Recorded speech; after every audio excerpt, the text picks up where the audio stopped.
Good afternoon. My name's Alex Dalziel. I'm a senior fellow and the National Security Project Lead at the Macdonald-Laurier Institute. Welcome to Inside Policy Talks. It's been about a month now that since the NSICOP, the National Security and Intelligence Committee of Parliamentarians, released their report on foreign interference in Canada's political system. As this wouldn't be surprising, what they released has generated a lot of debate, both at the political level and amongst experts and concern amongst Canadians in general. To help cut through some of this, I'm joined today by two of my colleagues at the Macdonald-Laurier Institute, Jonathan Berkshire Miller, who's the director of our Foreign Policy, Defense and National Security Program, and Dr. Balkan Devlen, who leads our Transatlantic Program.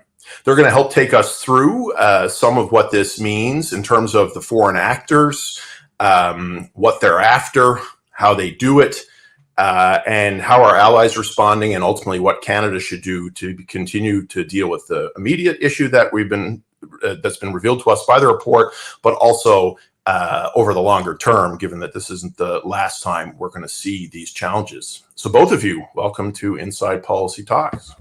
Thanks, Alex. So maybe I'll give a quick recap here about what the so-called NSICOP or NSICOP report actually showed, which was, most worryingly that at least one parliamentarian, apparently no longer in the House, had been wittingly cooperating with a foreign intelligence officer, meeting overseas, etc. The report also documented the fact that a number of Canadian politicians have been wittingly or duped into cooperating with foreign powers, with the understanding from these foreign powers that their arrival in Parliament would create a quid pro quo situation, that these foreign states had used proxy networks to support the campaigns at various points, nominations, and etc. And that they were covertly buying influence within the Canadian democratic system. They were deploying proxy networks, cyber tools, and a number of other techniques. I think what's fascinating to me here, and something we can start with perhaps, is the fact that a bunch of redacted intelligence is coming into the public debate. And so this is one of the first times I think we've seen, especially on something at this level of meaningfulness, authorized disclosure of intelligence showing such detail. And I think, looking at who the report claims is behind this, China, which it calls a sophisticated, persistent, and multi-dimensional threat actor, then with India as the second largest threat, according to the report, followed by others such as Iran, Russia, and Pakistan are mentioned. So maybe that's where we can start off with you both. So, maybe I'll turn to you first, Jonathan, is that, why would a country like China be looking at Canada and our allies' domestic politics? Well, thanks so much, Alex, for shepherding this discussion. And I think you're right. I mean, there are a lot of interesting things that came out of this NSICOP report. But to be honest, I mean, and some of us at the Institute have been focused on issues of foreign interference and the different types of tools that adversaries use to undermine our democracy and that of our allies for several years. I wouldn't say this was a big surprise to many of us here who have been following this file. So a couple of points on your question. First of all, why would adversaries like China, like Russia, like Iran, and like other authoritarian actors want to undermine our democracy? Fundamentally, it's about their own interests. And number one, they feel that they can achieve their interests, whether it's controlling the narrative, subverting the narrative. And also, they feel there's a permissibility there. And I think this is one of the challenges that we've pointed to consistently.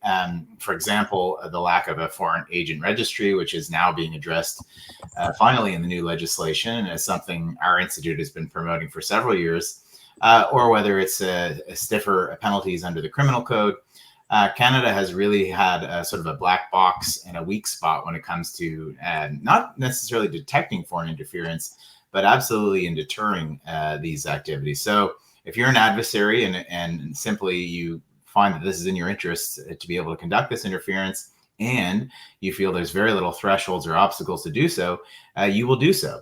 And then just quickly to tail off on this point is that a number of different adversaries have been mentioned in this report and in other reports coming from our intelligence community. I think it's important sometimes to sift through the noise as well, because there can be this sense of doom and gloom that any foreign actor is looking to interfere in our democracies, where it's actually quite clear that there's a couple of them. And you mentioned a few of the actors that have been identified in this report. But I think precisely, and I think the NSICOP report mentions this, China actually is the head over heels prime actor when it comes to Canada. And there's a number of different reasons for that. Their capability, their size, their experience, and also some of the ways that they manipulate the diaspora community here in Canada. So I think it's important not to look at all of these foreign actors as equals. There are other challenges we face, of course, from Russia and Iran. But I think China right now is the number one interference actor we face here. Yeah, thanks for that. And Balkan, reading that and hearing that, you spend most of your time looking at the European front. What are your kind of responses to that? Because we see an awful lot of Russian interference and activities in Europe. What's on your mind there? Thanks, Alex. Let me just start by saying that we should be better at finding acronyms. NSICOP is a terrible acronym to pronounce. We should start with acronyms and then name the comedies. The cop part sounds okay, but maybe exactly, maybe the other part, right? Setting that aside, I completely agree with Jonathan on both. The focus of this should be the primary threat vector, which is China on the one hand, and the second one I'd like to sort of reemphasize is that how little it costs for our enemies, and let's name them as such, right? We're talking about China. When we talk about competitors, etc., that's not really what it is. We're talking about Russia and China primarily, and Iran in a way that are our enemies, and then trying to find ways. How little it costs for them to paralyze our decision making, our action, our ability to act both within Canada and internationally through these agents of influence. And I think that's why when we ask the question of why hostile actors are engaging in such behavior, one of the things that we really have to sort of recognize is that it costs them very little, both in terms of the financial resources, but also more importantly, in terms of the repercussions, the consequences of these actions here in Canada, diplomatically or politically, right? They're not paying any price. Why not throw a bunch of things and see what sticks, whether they can create some leverage for the current or the future political leaders and other policymakers, and whether that would provide a greater return. So this is a part of statecraft, and I think we need to understand interference. And what I would like to sort of also rather focus on as subversion, because this goes beyond just election interference in, say, the nomination races or the regular elections, but this is broader subversion of our institutions and system. As a tool within a statecraft of hostile actors, and a very, very cost-effective way of preventing action, achieving their desired results here in Canada, but also internationally, if they can use this to paralyze Canada, who is a member of the most important clubs in the world, from G7 to NATO to others, where the decision making, if it is paralyzed when it comes to these hostile actors, as a result of intervention and interference and subversion here in Canada, it's a very cheap way of achieving their political end. So we need to think this intervention broadly, not only what it means here in Canada for our domestic cohesion and stability and our policy, but how this affects the second order effects of our reluctance, for example, to act internationally as a result of this intervention abroad. So thanks for that, Balkan. Lots to unpack there with both of you. I'm going to push you a bit more, though, on this, because, I mean, low costs, not much chance of getting caught, or if you get caught, not much chance of getting punished. But I still think that leaves why. I mean, again, if we're thinking about Canada, Balkan, you alluded to it a little bit. We're important. We're a member of some important clubs. Comes to mind the Five Eyes intelligence network as a first one, but also NATO, the OECD. I mean, you can look at a bunch of different things. But I think a lot of Canadians and maybe even people elsewhere would think, but we're not the most important. We don't have the most influence. Why expend this when, there could be blowback that injures other parts of your relationship? Balkan, I'll come right back to you on that one. I would say there are two things. One, as I said, it is a second order effect about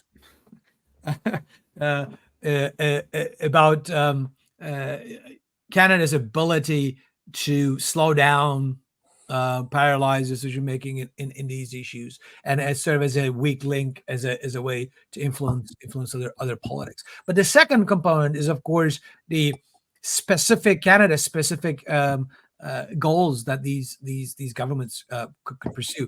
And here we should not forget about the transnational repression component of this subversion and interference.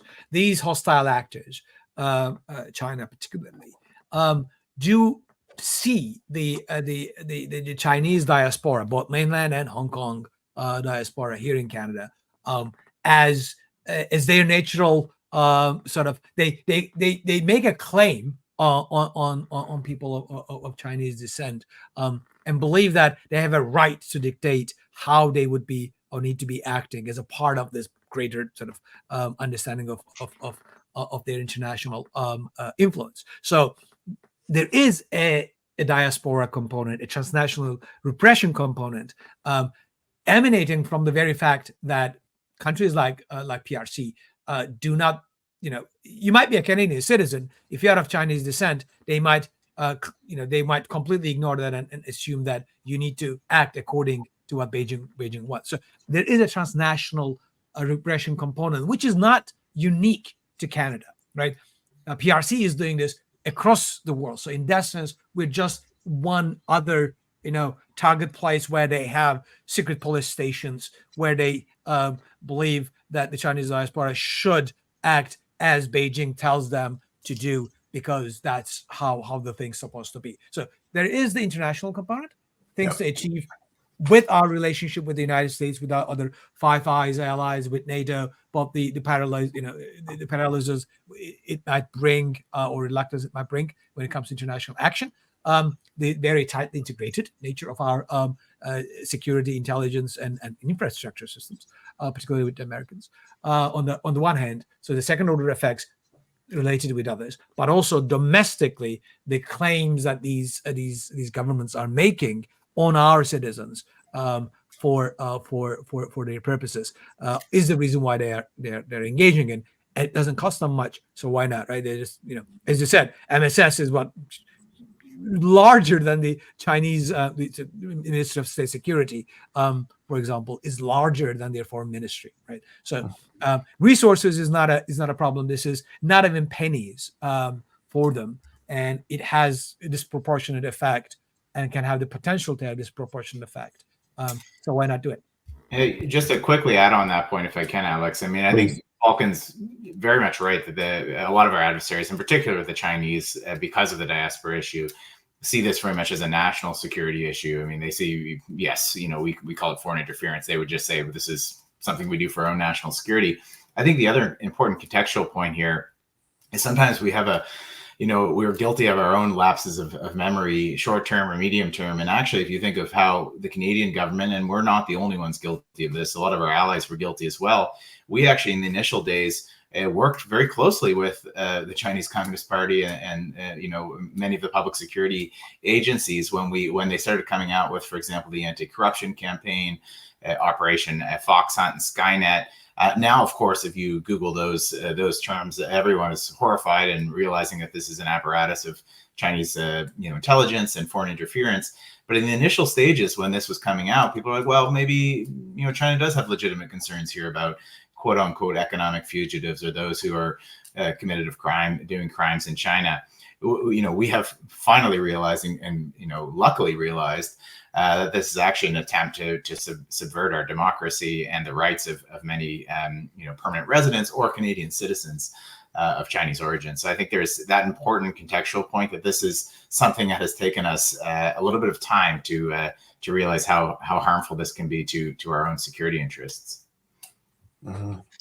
Also, if I may just jump in and highlight one more thing, which Alex, you know very well, and our other senior fellows, such as Christian Lebrecht, wrote about the intersection or the nexus between organized crime on the one hand and the ongoing interference on the other hand is also very important. This is about illicit financing. This is also about money laundering and how those networks of organized crime that have heavily involved a lot of PRC origined groups and individuals and money is also overlapping with this interference as well. So there is that nexus of crime, organized crime, illicit financing, money laundering on the one hand, and people who are involved in this influence operations on the other. So there is a law and order component to this as well. Absolutely, yeah. I think the rule of law considerations. I mean, Jonathan, go back to your point about the corruption, anti-corruption efforts, so-called in China. I mean, no doubt there's corruption. There's a lot of corruption. How you pursue that is what defines you as a country, which I think is a huge distinction. So, Jonathan, maybe I'm going to pick up that issue in particular, because as mentioned, one country mentioned here is not an authoritarian state, but has been in this list. So how should we think about India here on this question, and what NSICOP has had to say about that country? Well, I think first of all, I think it's important to sort of detach it's hard as it is to detach the politics from this, and it's very difficult to do so. But going fundamentally to our interests and what is most threatened, which states have the most capabilities, along with intent. And by no means is this an example to sort of say that if India is conducting acts of interference, and of course we know the recent allegations, which I think, if true, and there's still pending investigations on the involvement of the Indian government, deserve serious scrutiny. I think a lot of our allies are going through these discussions as well. I mean, the United States, of course, has an indictment out and has a lot of details there, very specific details of the potential involvement of Indian intelligence. But I think the broader point, and this is one that I mentioned in my first answer, Alex, to your question, is that there's an easy sort of classic Canadian approach to look at all of these challenges and say, look, there's a foreign boogeyman out here. And it may be the Chinese, it may be the Indians, it may be the Russians, it may be the Iranians, it may be the Americans. And I think we have to resist this temptation of thinking that all challenges are equal or somewhat in the same ballpark. I know there has been somewhat of a tiering here, but to be honest, I have some issues and challenges with this idea of India being seen as the second largest interference actor.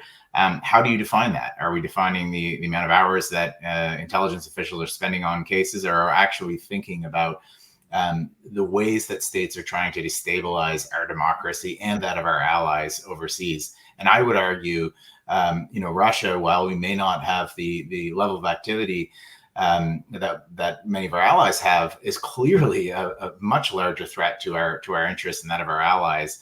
And has the capabilities to intervene and interfere. So I think we just have to be careful about this sort of assumption that because we have a large diaspora here in India, and because India, of course, has had periods of interference, that we put it in the same boat as China.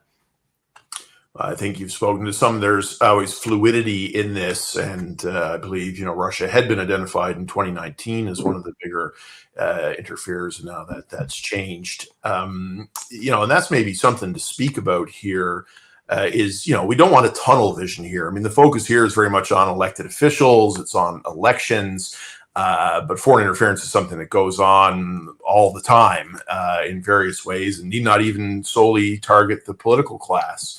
Jonathan, I'll go back to you on this. I mean, when you think about this problem and what we've seen since leaks have started to enter the media, and even more broadly with your awareness of this, what are some of the other forms here that we should keep our eye in and thinking comprehensively about the challenge of foreign interference? Well, I think foreign actors are very savvy, and they've understood that, what is a foreign policy actor is different from 1950 than what it is in the 2020s. By no means are the targets just members of parliament or just bureaucrats within the security intelligence community or in the foreign ministry, but this affects provincial governments, this affects municipal governments, anyone who potentially could be interfacing or have some sort of role, whether it's on an influence side or some sort of brokered arrangement in the international sphere. It potentially could be a target.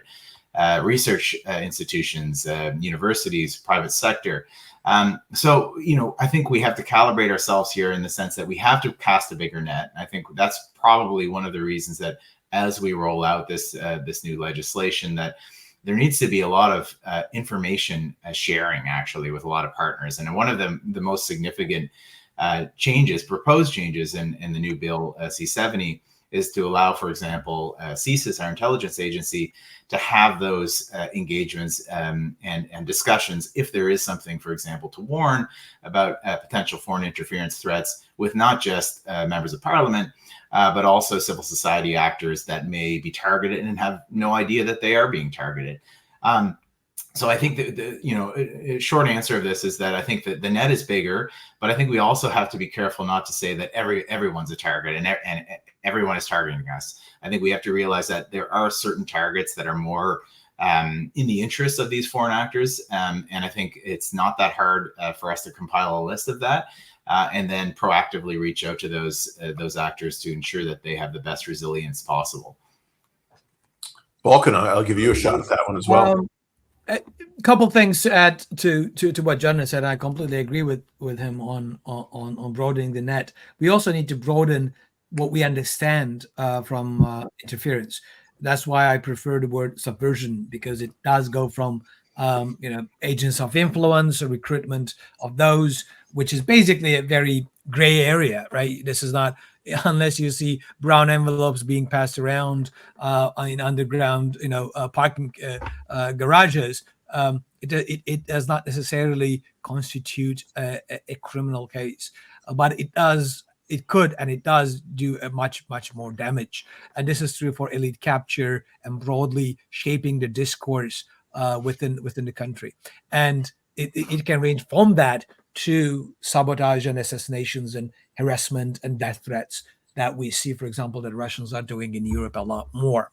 And they did here back in 2019, for example. One of our colleagues, Marcus Kolga, for instance, his family did receive death threats because of his work when it comes to global Magnitsky sanctions and other things, right? So those other actors can also reach in, and it can range. This is a broad spectrum of actions that foreign actors are engaging in, and thus they can actually target not only elected officials or future elected officials, but from business people to professors to researchers in level 4 labs in Winnipeg, and other places. So it is important to have situational awareness, and that requires a mindset shift in the sense that not everyone, not every country wants the best for Canadians or for us, and that is why it is important to recognize which hostile actors are hostile and are trying to undermine our democracy,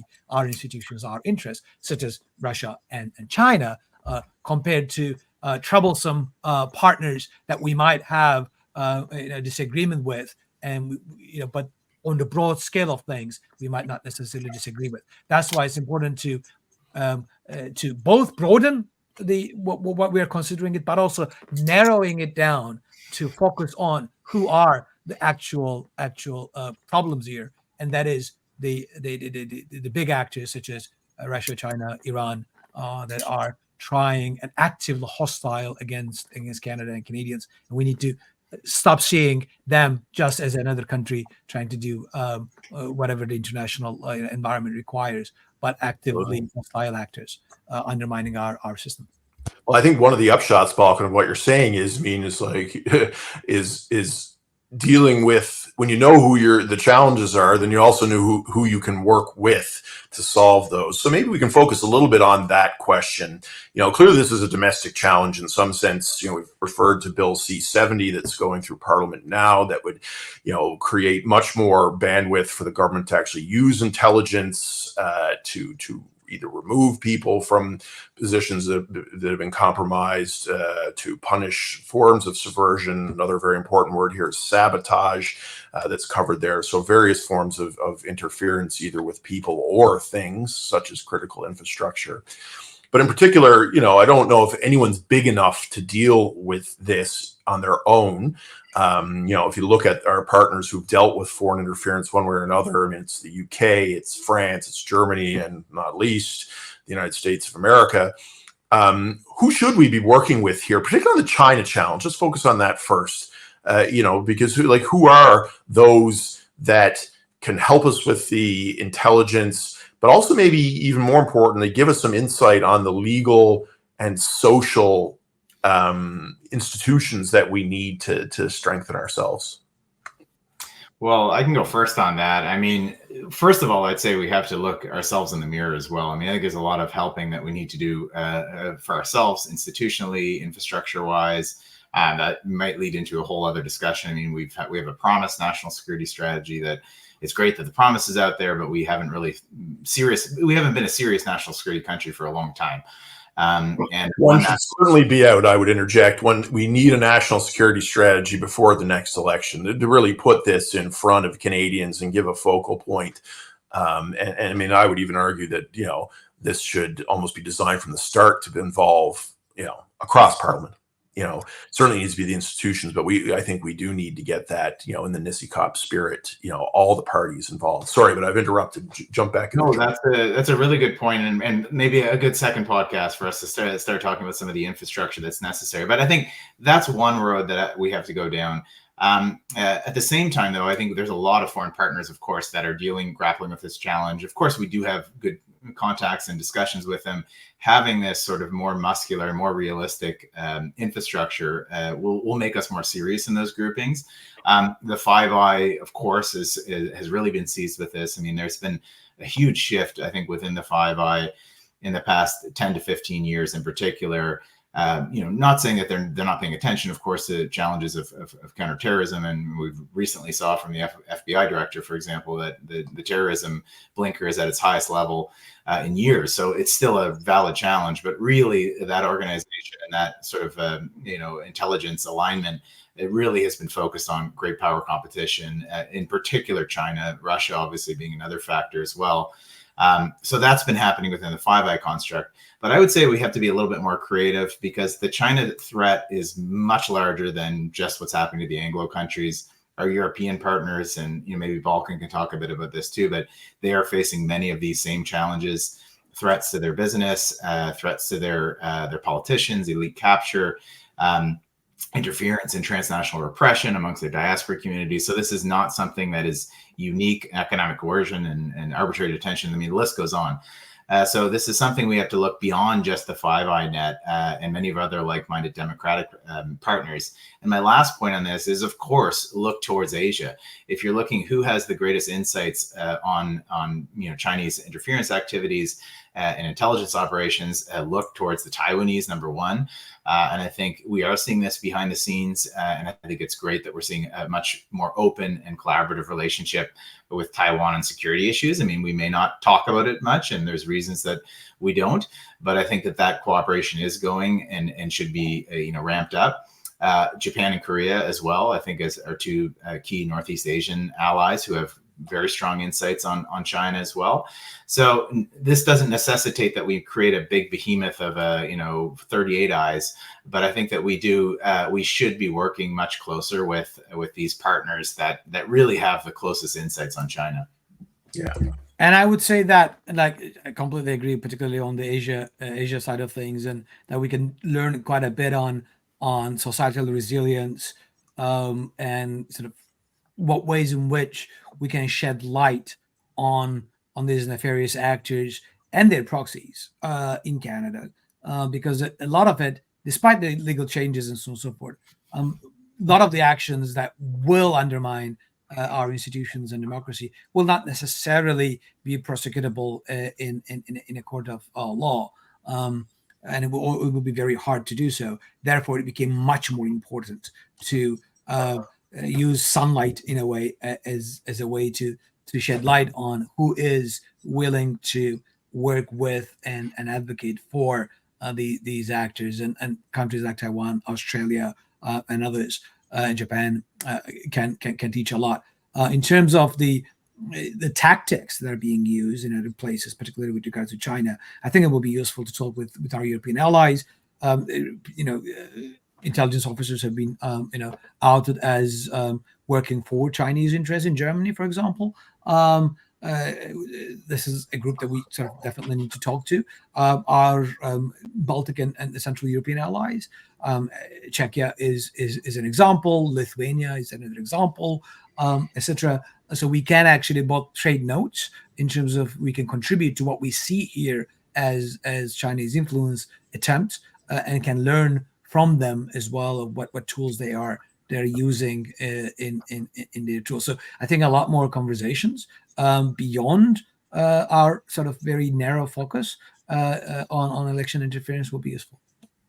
So I mean, that gets something here. I mean, because I do see, Canada's done a bunch of programs and innovations within the bureaucracy, et cetera, whether it's the site effort, various things with Canadian heritage on digital, et cetera. But it strikes me that one of the big differences with some of these countries is one of mentality, and having a political class and a leadership class that's, ready for these challenges and assumes they will happen, and understand some of how you deal with them and what the costs are. We've talked mostly about states here. Obviously, this is bigger than states. I think you alluded to it earlier, Balkan, in referring to organized crime, et cetera. These states want to use their proxy networks, again, whether these are witting individuals in our own society, unwitting. Who do we need on our side if you take the aperture down inside the national level? Who does the government need to mobilize in order to push back on this? Balkan, I'll start with you. I'll say, I mean, there are multiple levels, right? But it really does start from it's a political problem, right? It is fundamentally an issue of political will to both push back against attempts to influence our decision making. And I think it was Terry Glavin who pointed out fundamentally when it comes to the interference issues, especially when it regards to China. The trouble is a lot of these people who may or may not be mentioned in reports don't think there is anything wrong with what they're doing, right?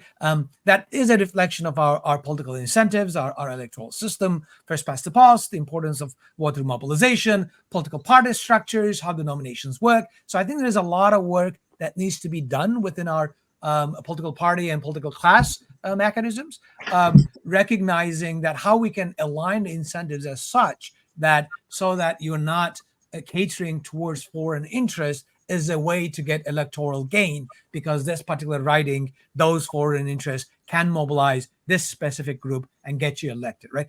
That sort of mindset change and why that is about national security and how it is linked, I think will be one of the primary things we need to be engaging, not only sort of at the federal level, but also at the provincial level, at the municipal level, how our councillors, how our provincial legislatures and different actors within provincial politics engage with these foreign actors and think about them is going to be an important part, because as you pointed out, it's a mentality issue, and we need to have people frame this also as a national security issue, not whether this group can mobilize and can get me 1,000 more votes. So, Jonathan, what would you say to that? Political will? How do we get that political will? Well, I think, Bill C-70 is a great start. And, I agree with everything that Balkan said here. And I think, one of the issues, we all know foreign interference transcends just members of parliament and nomination races. But I think actually it's a really important area to start on. And I think for a couple of reasons. First of all, if foreign interference and influence operations are successful, and clearly from the NSICOP report, there have been many examples, probably across multiple parties, of this being successful, what does that do to your resilience on all other layers of interference? So if you know basically that you can capture or have influence and interference successfully with zero consequences in the political realm, what faith do you have that the politicians will put any measures in place to make it difficult for other proxies or state-owned actors or private sector or research institutions they're a lower tier of prioritization. So I think it does start at the political level. And I think, I mean, part of the folks to engage on this, and I think the way to engage is try to make it simple. Again, going back to this idea that, look, no one is saying that engaging with any sort of foreign entity or foreign individual is off limits. But I think there's two important sort of points here, especially on the interference side. Number one, of course, we're talking about something that's covert. It's not open. And to Balkan's sort of point that, you know, sunlight is the best disinfectant. We're trying to say, look, if you're going to do something in the shadows, you have to be comfortable with this being put to light.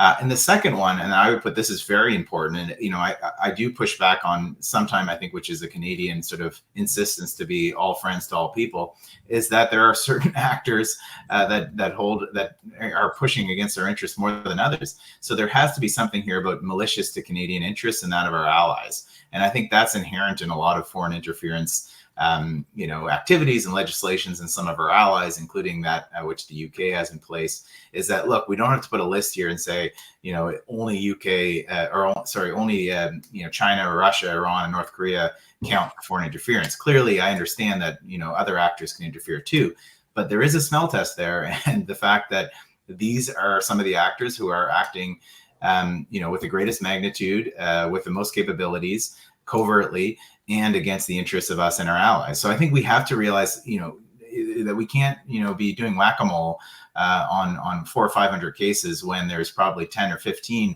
that really matter the most to our interests. So this is, I think this is going to be the test as things go forward, assuming C-70 gets royal assent. And, you know, this is great, but this is just the beginning of the race, right? We are well behind here. Having this legislation in place is good, but it's only as good as it's implemented, as it's, you know, as cases are brought forward, and we're keeping our eye on the right ball. And I would, if I may, I would add one more thing in the sense that this is about good political judgment, right? I mean, you are asking, especially for the elected officials, whatever the level is, or other policymakers, you're asking Canadians to trust them to have good judgment. And if they require a constant list of, you know, X is a bad actor, Y is a bad actor, don't engage with this, I'm not sure that reflects well from the judgment perspective. Like, you know, as Jonathan pointed out, there is a smell test. There is ways in which you can interface with a NATO ally on the one hand, and with PRC cultural attaché on the other hand, right? And if you're not in a position to make that judgment, maybe you shouldn't be holding office or be in a position to make policies. And I think we should not let our policymakers, be it on the bureaucratic side or on the political side, off the hook by giving them, this is the list, we will revise it every 3 months, and we can add things, we can take it out, so they can be safe and check the boxes, but continue to do what they want. We have a right to expect them to have good political judgment and exercise that judgment and keep the national security in mind as a primary purpose when they are engaging with hostile actors. And I think that goes back to what you said. It requires a mentality. It requires a different way of looking at the world than most of our political class currently does. It's something I think is not talked about a lot, but I mean, the national interest, as you both have kind of pointed to, is a great filtering tool. I mean, it doesn't tell you where to go. It also helps you sort out what it is that, who it is you should talk to and what it is you should do. So look, we're drawn to a close here. I want to thank you both for all this time. I'll give you each chance for a final thought here. Well, what would you say? You can freewheel on this, or you could say something about who we should emulate, or you know, even perhaps what our foreign partners, what you think how foreign partners are responding to this, and what you think they need to see from Canada to know we're still a reliable partner that's you know, able to play this game. Well, if I could go on this first, I mean, you know, funny that you mentioned interest, because I mean, a lot of it starts there. I mean, first of all, we have to define what those interests are. I mean, it's great to have a national interest filter, but when you don't even really know or haven't articulated even internally what those interests are, that's what muddies all of this. But you know, to answer your question, I mean, I think that we, rather than looking back in time 5 or 10 years ago and saying these are the problems that started and we still have them, and you know, let's make a solution today, I think we have to be looking 3 to 5 to 10 years into the future, in addition to today, and start saying, okay, what are things, what is the trends and what are the directions that whether it's on foreign interference, whether it's disinformation, the role of AI and how this is being manipulated by some of our adversaries too. I think we need to be thinking a little bit about this and retooling our infrastructure and our sort of institutions in order to be more resilient for this. Because that's the worry, is that, again, even thinking to C70, great. But I mean, we could have said that we needed C70 8-10 years ago. Will C70 be up to task for tomorrow, let alone 3 to 5 years into the future? So I think we really need to be aggressively leaning into things rather, and maybe, as I said, this could be another podcast, but thinking about potential need for a foreign intelligence agency and being a lot more offensive in nature and using some of the capabilities that we have, rather than waiting maybe 3 or 4 years in the future and saying, okay, we have no choice, but we have to set up a foreign intelligence agency. Maybe we start thinking that, okay, this should be a wake-up call to be doing these type of things. And I would add maybe 2 things to this. One is that subversion is as old as human history. Since we start organizing around groups, we have subversion. So this is not going anywhere. This is not out of the blue. This is not out of the normal functioning of international politics or politics within any group. So we have to adjust our mindset to understand that it will be with us, and the way to deal with it is to filter things through, as you pointed out, through the national interest, and recognize that not everyone wants to be our friend. Not everyone is acting in good faith. And there is nothing wrong with pushing back against that and treating countries differently. We have friends and allies, and we have enemies and adversaries, and we have countries that are in somewhere in the middle. It is okay, and it is normal, and it should be the case that we should approach these 3 groups through the lens of Canadian national interest and start thinking our interactions as such. This is not a court of law. Political judgment is not about the presumption of innocence or beyond reasonable doubt. It is about making a good judgment about what is in the national interest and pursuing that. So we shouldn't take the approach of, unless it is proven otherwise, we should assume all interactions to be benign with foreign actors, which is clearly not. So there's a message to take away here. I would agree with you both that the upshot of this is that, C70, we need to get that in place. It's a legislation that advances, improves our resilience, but we really want to get away from the notion that C70 is done. Now we can move on to the next topic, implementing that and making sure that operationally we're ready to deal with all these kind of micro events that are assailing our democracy and our country, are being fought at all times, and that Canadians, whatever role in life they find themselves in, are geared to deal with it. I'd like to thank you both for this time today. I think this is an issue, as Jonathan's mentioned a couple of times, we'll be back to talk about more. So appreciate you stepping out of your busy schedules here to chat. To our audience, thanks for tuning in and your attention, and we look forward to you join us again soon on Inside Policy Talks. Thanks. Thanks, Alex. Thank you, Alex.